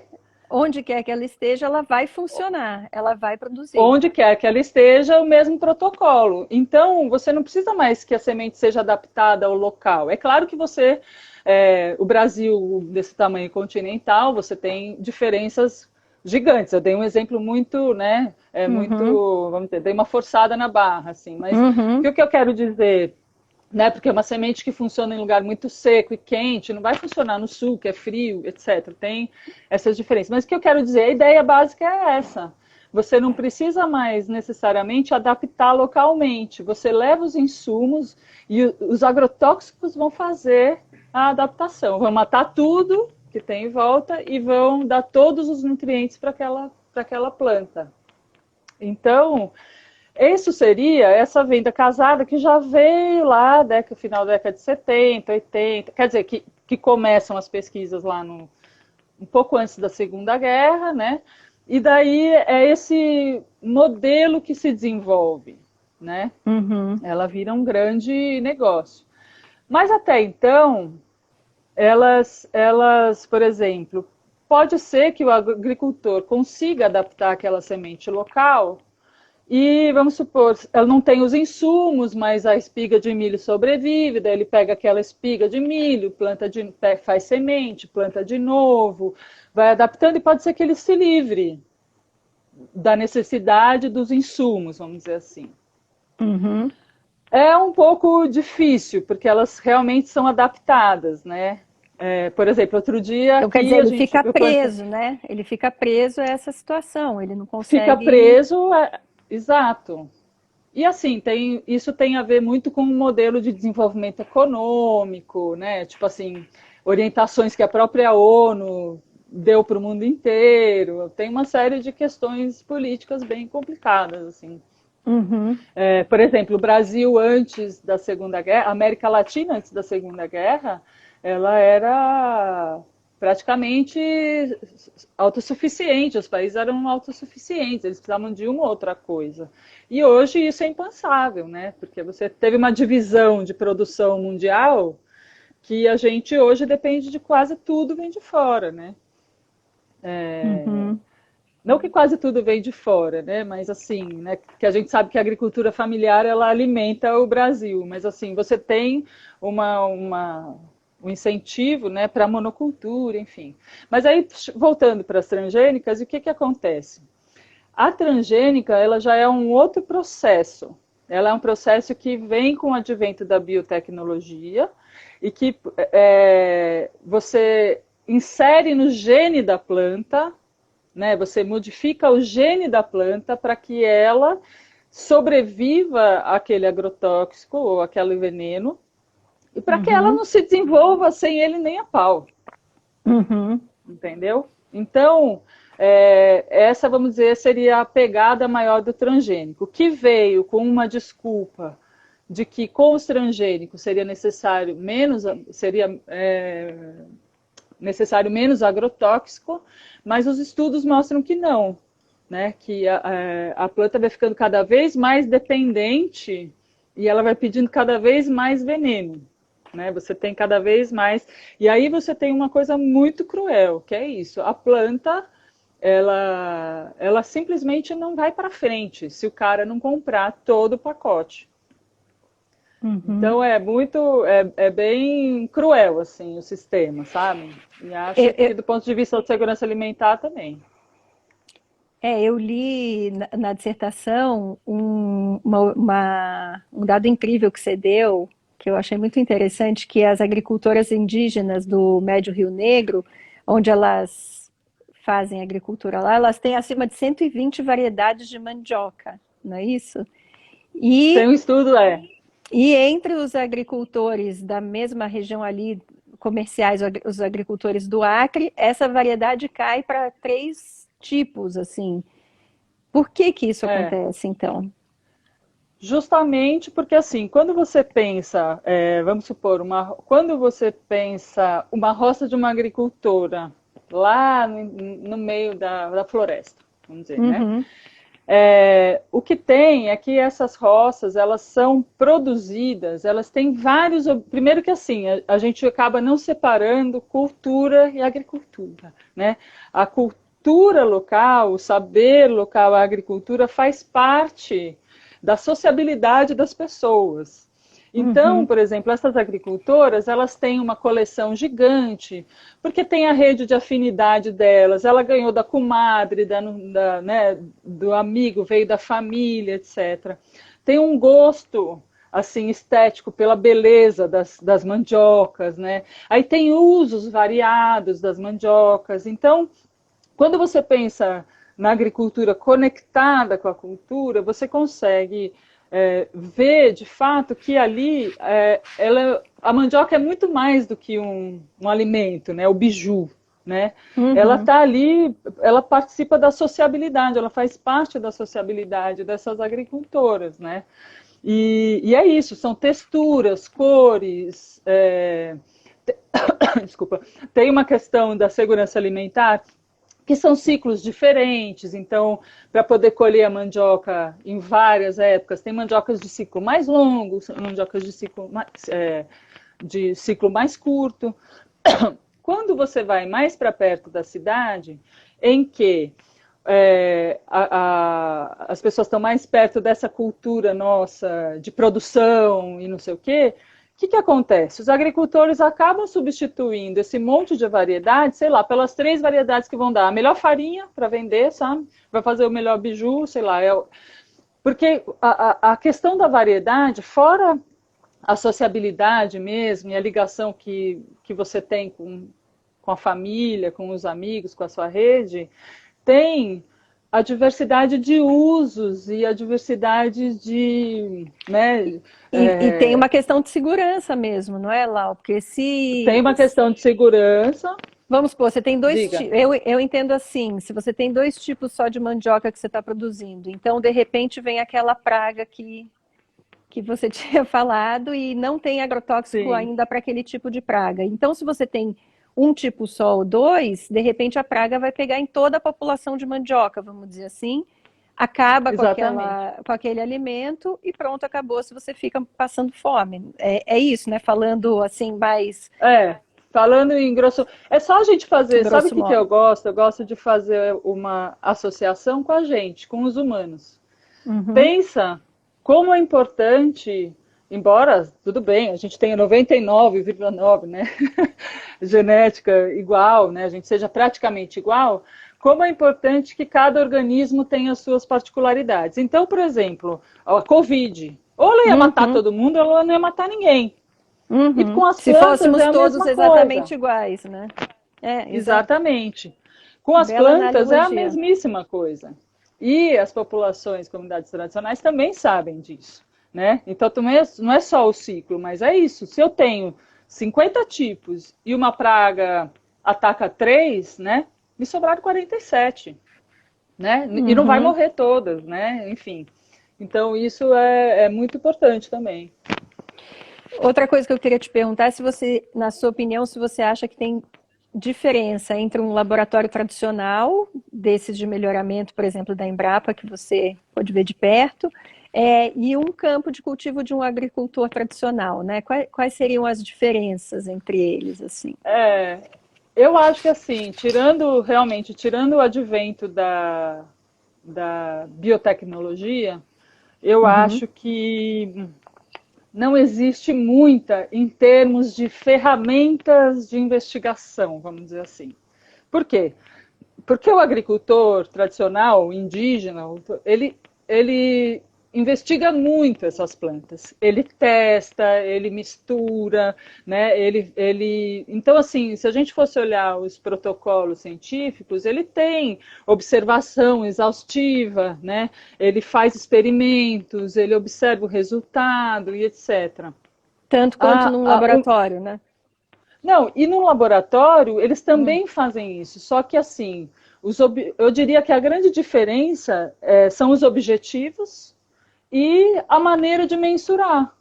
Porque, por exemplo, você chega no laboratório da Embrapa que está pesquisando mandioca, ele tem lá uma coleção gigante, ele não sabe exatamente, quer dizer, ele até sabe onde, ele tem um mapa para mostrar para ele onde está cada variedade no campo, né? E aí ele vai fazer, entendeu? Ele vai mensurar a quantidade de variedades e isso e aquilo, com o foco, que eu acho que essa é a grande questão, com um foco único exclusivamente para a produção. Tanto que você tem uma das grandes características da agricultura, vamos dizer, industrial e das populações tradicionais, é que a produção, né, o milho, a mandioca, ela é muito mais nutritiva e saborosa. Porque o melhoramento tipo, da Embrapa é sempre pensando muito na produção e não no Uma sabor. alta produtividade. Uhum. É da alta produtividade, ciclo curto. Então, por exemplo, só de pensar no ciclo curto, ele eliminou, o meu ciclo da minha mandioca tem que ter 6 meses, não pode passar disso. Então, só disso ele eliminou um monte de variedade que seriam 7, que seriam 8, né? E Então, baixa os assim, nutrientes da planta também, então, pelo que eu entendi. oi? E aí os nutrientes da planta também caem, porque o ciclo dela é mais São, curto. são deixados de lado, assim. Você, no caso da mandioca, você até tem, porque a mandioca, ela realmente é um cultivo, vamos dizer, universal no Brasil, né? Uhum. Ela está no país No país inteiro e inteiro. ela realmente cumpre um papel de segurança alimentar para essas populações. Porque ela é muito resistente, ela consegue dar em locais secos, sem muita água, não precisa de muito cuidado e etc. Então, a pesquisa com mandioca da Embrapa, diferente, sei lá, de algodão, soja, etc., ela era uma pesquisa que até tentou introduzir lá dentro da instituição a pesquisa participativa. Por quê? Porque a característica dela, é claro que tem o setor industrial da mandioca, mas a característica dela é que, como eram muitos pequenos agricultores, se eles não participassem minimamente das pesquisas, eles não adotavam as variedades. Então Isso a que eu ia te pesquisa não. perguntar, se você acha que existiria um modelo de cooperação, né, entre esses laboratórios, né, e os pequenos agricultores, né? Existiria um caminho assim do meio? Qual que é a sua... Que políticas poderiam existir nesse sentido, né? Fala, Olha, pode eu falar. acho que assim, eu perguntaria para você se você quer dizer do meu mundo ideal ou no mundo real. Você acha que isso é impossível? É tipo uma coisa utópica, romântica, isso nunca vai acontecer. Eu acho. Eu acho porque, na verdade, os interesses econômicos na produção agrícola, eles são tão gigantes, que a partir do momento que você pensa, porque essa é a coisa para mim que é mais inconcebível, vamos dizer, você transformar um recurso renovável e não renovável. Então, né, que é isso, você tem a semente e as empresas de pesquisa, né, ou as instituições, elas trabalham na fertilidade dessas sementes para que elas não se reproduzam sozinhas, né? Assim, como Isso que é assustador, elas né? precisem dos insumos e também sem os insumos, a fertilidade delas vai caindo ao longo Das como se, gerações. isso, toda vez que eu tiro um tanto para fazer semente, essa semente tem menos vigor. E então, assim, eu acho que assim, já há 30, desde que o Pat Mooney estava fazendo esse alerta no final da década de 70, E ele é já estava isso. fazendo esse alerta. Era esse alerta, né? Então, se a gente vai olhar, por exemplo, se existe caminho do meio, óbvio que existiria um caminho do meio. Simplesmente você vai dar direito de propriedade intelectual para essas populações que desenvolveram, porque isso não existe, né? Então, por exemplo, o cara da Embrapa vai pegar um milho lá crioulo, né, tradicional, ele leva para a Embrapa, muda, sei lá o que, lança e nunca devolve nada para essa população. Então você teria Devolve a semente modificada com um conjunto devolve uma de semente que vai agrotóxicos tirar a semente e do ainda cara, né? cobra, né? E ainda cobram dele. É E isso que ainda acontece. cobra, né? Então é um É rir para sistema não que ele chorar, se né? é, é um sistema que ele se construiu em cima dessa premissa, simplesmente, né? Então assim eu não sei como a gente conseguiria reverter esse quadro, que inclusive ele também, como se diz, ele também implicou numa mudança de paradigma muito grande, entendeu? Porque, por exemplo, quando o Pat Mooney lançou esse livro, O Escândalo das Sementes, a lei de patenteamento da semente tinha chegado no Brasil pela primeira vez, estavam começando os lobbies por uma lei de patenteamento, né? Uhum. E aí, quer dizer, eu não sei nem, desculpa agora a minha memória, que eu não sei nem se era de patenteamento ou era de registro e domínio. Não sei se hoje é Uhum. patente justamente porque você tem o código genético, aí você patenteia o código genético da planta. Mas antes era um domínio sobre aquela semente. Eu desenvolvia a semente e registrava a semente, né, para mim. Uhum. Quando você teve isso lá no começo da década de 80, você teve uma reação da classe dos agrônomos, né, e outras classes que entendiam do que se tratava, que fizeram um estardalhaço para não aprovar a Uhum. lei. E hoje você tem o patenteamento sido dado em cursos de formação de agronomia, né? Pois Você é. tem pesquisadores trabalhando com essa premissa. Mas então, Então, isso que você falou é interessante, porque tudo bem, você está descrente de que possa haver algum outro tipo de solução, né, de caminho do meio, eu entendo e até concordo um pouco com você, mas eu fico vendo que assim, todos esses saberes, como você mesmo está falando, eles estavam ali na academia, né? Eles estão ali na academia, né? E me parece que atualmente, até por questões de tudo isso que a gente está vivendo, né, a pandemia mesmo, o coronavírus e tal, muitas questões alimentares estão vindo à tona, muitas, né? E a muitas. população, a ponta, né, não só a academia, mas a ponta está começando a pensar sobre isso, a falar sobre isso, até porque muitas populações vulneráveis estão passando momentos complicados, então tem muita gente se juntando para cooperar, para ajudar. E essa questão da segurança alimentar está vindo à tona, está chegando numa Sim, ponta. Então, essa é a minha esperança e a esperança também do projeto que a gente trabalha, o Comida e Cultura. com Ele existe para certeza. isso, né? Porque por Não, que com que eu fui certeza. estudar tudo isso? Por que que eu fui entender isso com você, por exemplo? Porque eu queria, de alguma maneira, entender para poder passar isso para as crianças que é um assunto complicado, né, assim, mas passar no Claro. meio das nossas aulas de culinária, de alguma forma, eles entenderem a importância de toda essa diversidade, a gente trazendo as punk, ou né, a gente trazendo a biodiversidade de todos os biomas. Então, eu acho que nós somos uma gotinha no oceano, mas eu fico vendo que existem Não, muitas e super iniciativas importante. nesse sentido, né? A esperança, né? Sei lá. Não, eu acho até, eu até peço desculpas, assim, é porque, como que eu vou Não peça, explicar? porque Para é um mim, oi? Não peça desculpa, porque é compreensível. Você está nesse assunto há muitos anos e vê que é muito difícil essa transformação, né? Na verdade, assim, é uma transformação, é claro que, obviamente, eu acredito e tal, no sentido de que se eu não tiver nenhuma esperança, por exemplo, eu estou aqui, eu vim para cá, para Noronha, porque é um lugar que eu gosto muito, sempre gostei muito, etc., né? Tenho um compromisso, sei lá, com a população, mas eu também vim para tentar fazer um projeto de segurança alimentar aqui. Então, é claro que eu acredito. Né? Aqui, por exemplo, você tem população obesa, você tem gente que passa necessidade, assim, que são as famílias pobres que moram na ilha, como em todo lugar.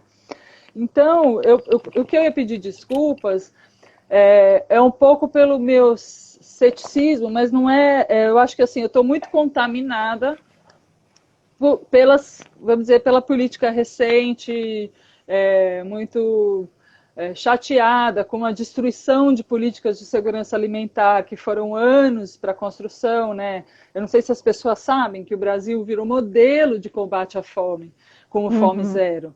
E isso porque, assim, ele não tem a ver nesse sentido, tanto com a conservação de diversidade, mas tem a ver com a inclusão desses agricultores tão singelos, tão pobres, entendeu? De que trabalham pela subsistência, ter a inclusão deles na economia de mercado, de modo que as pessoas pudessem se alimentar 3 vezes por dia.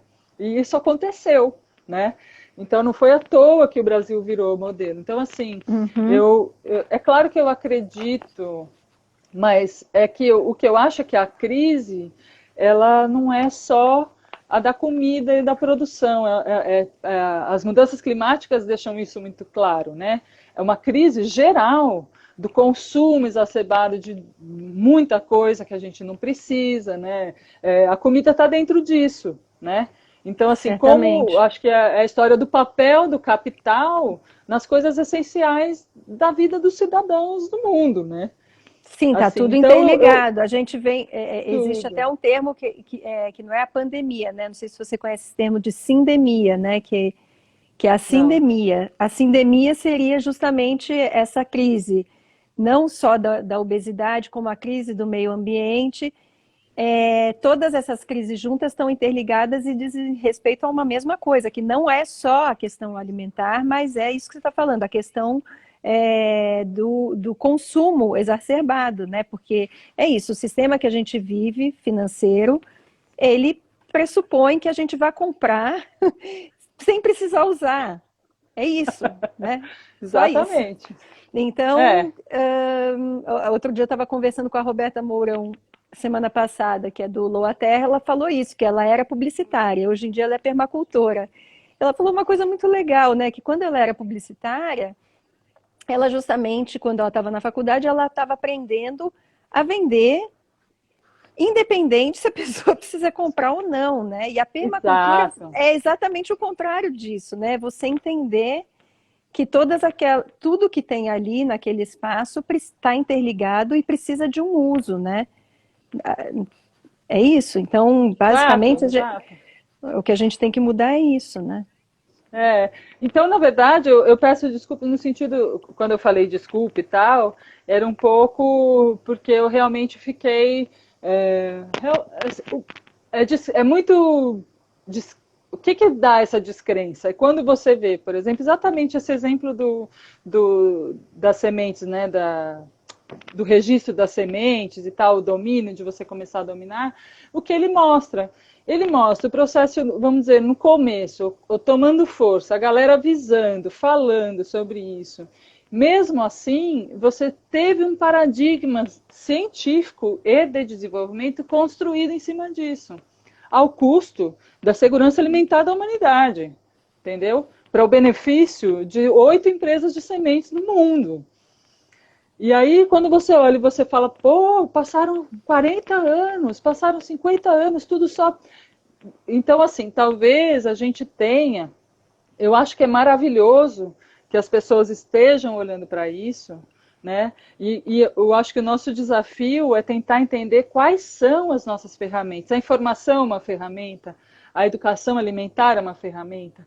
Você parar e se perguntar de onde veio a comida que está no meu prato, quem é que trouxe? É importante? É importante, porque é só assim que a gente vai criar demandas como consumidor. Enquanto não houver a revolução geral e acabar, né, com todas as bolsas do mundo e etc., e acabar a especulação e tudo mais, né, é a gente como consumidor se inteirando do assunto, né? Falando, pô, é verdade, eu lembro que eu tinha, quando comecei a fazer o doutorado, eu comecei a comer orgânico. E o orgânico era, naquela época, né, tipo 5, 6 vezes mais caro.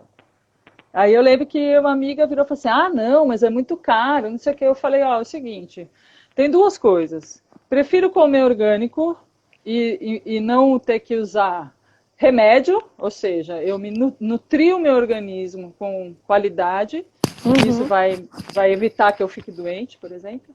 E, ao mesmo tempo, é a minha consciência como consumidora, como cidadã, eu quero ajudar a criar a demanda. Então, eu vou pagar mais caro. Esse alface, eu sei que veio do Joãozinho, ali do Cinturão Verde. E eu quero que o Joãozinho possa continuar produzindo lá no Cinturão Verde. Então, eu pago. Pois é, então quer dizer, a Entendeu? transformação possível só será possível, né, se a gente individualmente tiver essa consciência e além de ter essa consciência, a gente realmente mudar os nossos hábitos, né? Porque muita Sim. gente também fala, e não é que muita gente. Eu mesma, né, muitas vezes me pego fazendo coisas que eu falo outra coisa. Então, você ter essa integridade, né, entre o que a gente pensa, o que a gente fala e o que a gente faz, como disse uma vez aqui também Sim. a Simone Mata, é exatamente o que é difícil, né, para nós, assim, como É humanidade, sei lá. difícil. É difícil e eu acho que a gente tem que pensar, por exemplo, quando a gente olha em termos estruturais. Por isso que você vai ter uma, como se diz, uma clivagem. Por isso que você vai ver que as populações mais carentes é que mais sofrem, menos têm opção, né? Por quê? Porque o que acontece? É como você, por exemplo, culpar o obeso porque ele é obeso. Quando, na Uhum. verdade, a disponibilidade de alimento industrializado é muito mais fácil, melhor. A gente tem a Mais propaganda barata. falando isso pra gente, né? Hoje é mais barato. E Sim, o aí pessoal aqui, você tem. desculpa Oi? te cortar, mas é que eu estou dizendo que é exatamente o que o pessoal do Bendita Semente está falando aqui, né? Que isso que eu falei é real, mas que também precisa de política pública, que é isso que você está falando. Exatamente. Então, como é que você tem, por exemplo, você tem esse conceito de desertos alimentares na cidade. O cara mora, sei lá, no Grajaú, Zona Sul, e não tem feira livre. E os mercadinhos só vendem nuggets sadia. Ele não tem o dinheiro para pegar o ônibus e ir para o Serasa, ou ir para uma feira livre, entendeu? Então você tem um. É muito cruel isso, sabe? Porque, de alguma maneira, é claro que recai sobre as escolhas do indivíduo quando a gente tem consciência o acesso, mas também recai por uma estrutura muito gigante. Como se diz, né? Na cabeça do cara, as Dando mesmo. pessoas. Uhum. Outra coisa, que eu acho assim uma coisa surreal. Esses alimentos que a gente não pode nem chamar de alimento, né? Que não tem nutriente nenhum, que é mega industrializado, a gente come achando que não faz mal, brother. Você acha que você está comendo um simples macarrão. Mas quando você vai lá e compra a lasanha da Sadia, você tem química que faz você viciar no troço. Você tem a comida toda desconstruída e construída de novo com cheiro, sabor, sem nenhum nutriente.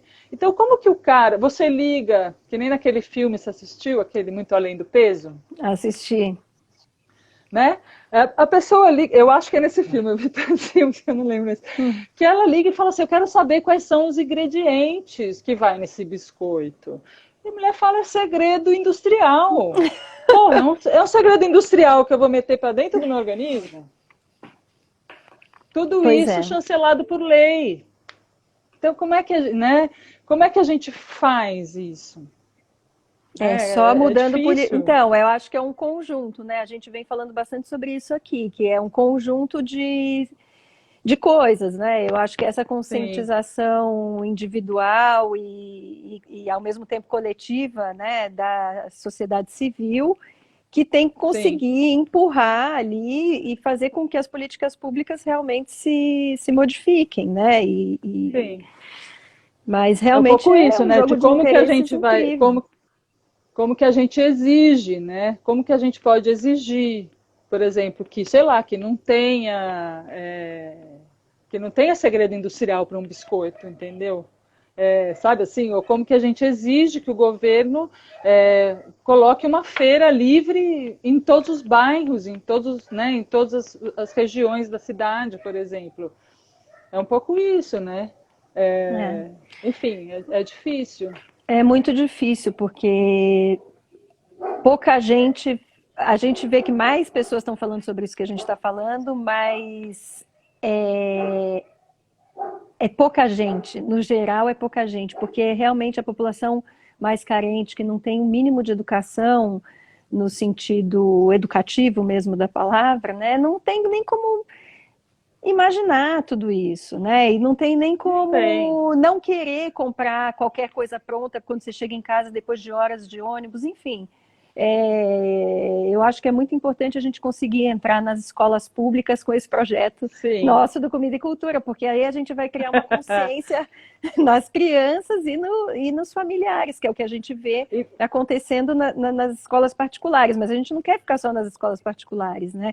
Que também é um processo mas importante. Claro, mas aí que tá, que justamente isso. Se você, por exemplo, faz esse trabalho de conscientização na escola pública e em todos os lugares, etc., num primeiro momento, não tem nem estrutura para que as pessoas possam fazer essas escolhas, que é isso que eu estou falando do deserto alimentar, né? Então, Sim, você realmente. Mas mas aí, aí assim, vamos claro que tem. aí uma política de redução de danos, etc. Eu acho que como é que a gente faz para que as pessoas tenham as melhores escolhas. Cortou aí o som ou não? Não, o Porque som para mim não, só congelou a parou a imagem. imagem. Tá. Então, como as pessoas tenham as melhores escolhas dentro das situações que elas estão, né? Sei lá, por Uhum. exemplo, a pessoa cozinha com 5 litros de óleo no mês, fritando tudo. Então, você pode mostrar, né, que não precisa usar 5 latas de óleo, ou você pode, como que você vai mostrar atalhos ou receitas fáceis para uma mãe que é doméstica, que vem, que trabalha, quando ela chegar em casa ela tem que fazer a janta, né, o jantar, o coisa, enfim, né? Então, assim, eu acho que um dos maiores desafios, inclusive, se vocês forem trabalhar nas escolas públicas, ou quando vocês entrarem nisso, é pensar no contexto real dessas pessoas. Porque a gente pode ir na feirinha Exatamente. orgânica, né? Mas Sim, eles como. não têm essa. Então vamos É, trabalhar a horta na escola? mas para Sei além do lá, trabalhar. orgânico, né, pensar em comida fresca já é assim uma grande coisa, né? Diminuir esses produtos alimentícios, diminuir o consumo de processados, né? Tentar entender Exatamente. que você também pode fazer uma programação, né, semanal para você também não ficar tão estafado na cozinha. Existem métodos, né, mesmo dentro Claro, da cozinha para você aprender tudo isso. E a merenda escolar, é claro, houve muitos avanços, né, na época da gestão do Haddad sim, aqui em São Paulo, e alguns programas que ainda se mantêm, né, de políticas públicas que compram dos pequenos agricultores aqui da região e compram orgânicos. sim, Então, essas políticas realmente têm que ser mantidas. É um passo de cada vez aqui, estão falando, e é verdade, É, mas não, é isso, a gente tem que é. fazer um trabalho de formiguinha e acreditar que esse trabalho vai chegar em algum lugar, que nem você é em Fernando de Noronha, porque senão a gente, né, Não, dá com vontade de jogar a certeza. Não, toalha. senão a gente abandona tudo e se entrega, né? Não, com certeza, eu acho que é isso mesmo, né? Você pensar dentro disso, é, dentro desse caminho, como é que, né? O fazer a comida é importante. Tudo bem, não vai comer orgânico, mas assim, é que nem eu falo, por exemplo, você está na rua, faz um tempo que eu falo, você está na rua, ai, não vai entrar no McDonald's, vai no PF do boteco e compra o feijão, arroz que a cozinheira do PF fez, né? Uhum. Então, assim, eu acho São que são escolhas, né? passos, são escolhas, e acho que com certeza absoluta, isso eu acho que é muito importante, e eu acho que a esperança reside aí. Que se uma mãe, por mais humilde que seja, né, classe baixa total, a hora que ela, se ela souber disso, a hora que ela puder escolher, ela vai fazer essa escolha, né? Assim, é isso. Nem sempre a gente tem condições de fazer a escolha, mas a informação tem que estar lá, né? Exatamente. A procura de alternativas tem que estar lá. E aí, sei lá, vai fazer horta na escola, vamos pegar os terrenos baldios e vamos ocupar com horta enquanto não tem, vamos falar com o proprietário, sei lá. Uhum. Né? Mas com certeza eu acho que certamente a educação é um dos grandes pilares dessa transformação, né? Você não faz essa transformação sem ela. Isso aí. Lau, e você me diz uma coisa, a gente está chegando no final, faltam 5 minutos para acabar a Sério, nossa mas eu queria falar tanta conversa. coisa. Pois é sempre assim, quando o papo tá Vamos bom, marcar engrena. outra. Vamos. Gostei. Minha primeira live. Que bom. Então, bom, primeiro de tudo eu queria mais uma vez te agradecer, mas eu antes de falar isso, eu quero ainda dar tempo de umas duas rodadas rápidas aí. Eu queria saber e você, como se deu a sua educação alimentar? Quem que te ensinou a comer? Você lembra disso? Lembro. Minha casa, minha mãe, meu pai, meus avós. Que assim, é uma coisa que eu agradeço hoje, todos os dias eu agradeço, assim. Naquela época, é engraçado, né? Verdura não era mais cara, o caro era o fandangos, né? Então, Como mudou, a né? gente é daquela época que a gente levava a maçã e a cenoura para a escola e ficava com vergonha, porque todo mundo comprava salgadinho na cantina e eu tinha que comer maçã e cenoura. Então, eu acho que é isso, né? Eu acho que não tem um caminho mais efetivo do que a educação em casa, né? Que é o primeiro, inclusive porque os estudos mostram, né, que os hábitos alimentares adquiridos na primeira infância vão ser muito Exatamente. determinantes para o resto da vida. Então, assim, aprendi a comer escarola, abobrinha, não sei o quê, tudo isso. Comia pouca carne, era legal.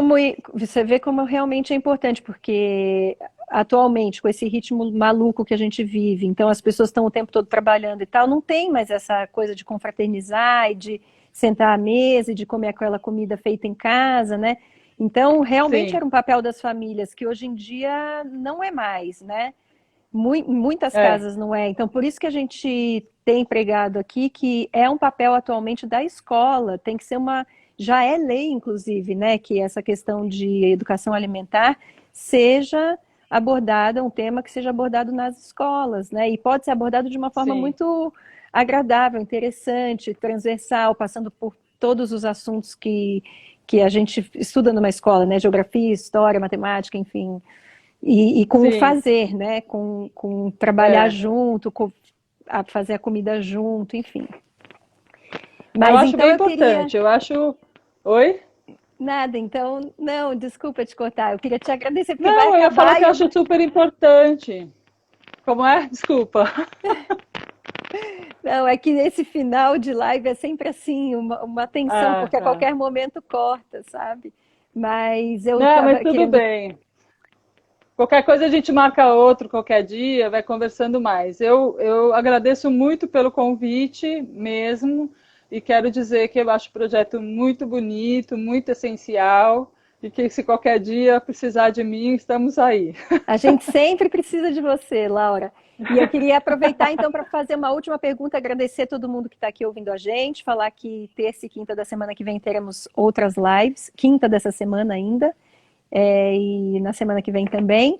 E queria te fazer uma pergunta, última. Laura Diga. Santonieri, você tem fome do quê? Tenho fome de justiça. Tenho fome de justiça, como se diz, de oportunidades iguais para as pessoas se alimentarem, terem dignidade, enfim, eu sinto fome de justiça. Isso aí. Vamos Tá torcer para que bom, amiga? a justiça tarda, mas não falha, Laura. Ari, muito obrigada, gostei muito, viu? Eu Minha também, primeira obrigada a live, foi você. minha estreia em lives. Que bom, Ah, e eu queria falar bem-vinda tanta aqui. coisa, pode me chamar de novo, Vou mais pra chamar, o frente. pessoal gostou, o pessoal que está assistindo está falando, É? pena que acabou. Ah, que bom. Tchau, Que gente, bom. obrigada. Eu não fiquei prestando atenção no que o pessoal falou, porque senão eu ia me desconectar muito. Não tenho É costume. difícil ficar vendo e falando ao mesmo tempo. Mas É, então, quem quiser assistir, ouvir na íntegra tudo que a Laura contou aqui pra gente, é só olhar essa entrevista que vai ficar no nosso IGTV ou no nosso canal do YouTube Comida e Cultura. Obrigada a todos, boa noite. Fiquem bem. Até já. tchau, Ari, Tchau, Laura. saudades. Mua. Obrigada, beijo, tchau. Beijo.